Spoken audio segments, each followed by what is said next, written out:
Usembut Menteri Rangba Kejala Mekalaya, Ba Presiden Tensong, Ula Keli Kela na Kinong Tok Khubor, Halor Gimat Cingdawa, Wemeli Kahun Trap National Awakening Movement, Nanot Shillong Konsensi, Uba Edelbot Nongrum, Uba Tangya Cekmat, Banyaki Persya, Dakabashong Kelan Mengor, Hamadan Malki. Kendau layo Ekecubam na Gilat Petai Khubor, Kibala Persengau Uba Edelbot, dan Sadli Gimat Cindawa, Uba Presiden Long Bakita Gimat Cindawa, Kidai Kibala dan Lepah ke agenda, Bat Kibalaya Cekmat.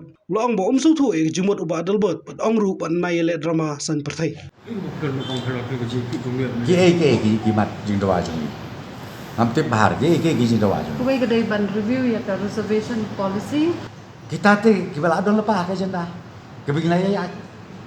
Dan pikiran ni kata mentakom ke boundary. Ngidang ya cemat. KLP ngong pikan usin lalik gendu ban ngindang ya ibudin.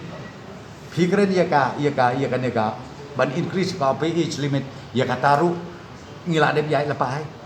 Stang bangin approve ke kabinet nang tas kay supyo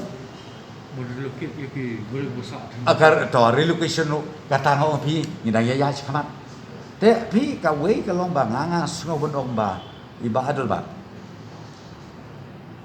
ilayo i bahaya ke initiative ke binglasim ten rai mentai dang wa ban sat ngan le ni I don't know kai ka bai le te long ngam số thu cái gì một chỗ gì ngam số thu cái gì một tiền đây kini ki agenda ki ba ai là đâm đây baru khơi dulu kila do nak fat cái agenda trong komen ni dang ya lewat ong gen ba post new mental la sal alokap kata terbang lalong delong nganga sung bodong naile political drama naman kami tenang karena kalau kup ke political drama pia ke platform bidon bila upai bala pa IP ba pinlong amele po assembly to debate se ye discuss se kini ke kenapa ni syai dengan asko benong kam don kam menginilai political drama ni nama ngibnot por hilo banilai drama atrai ka por yang ikolong bangin bot kam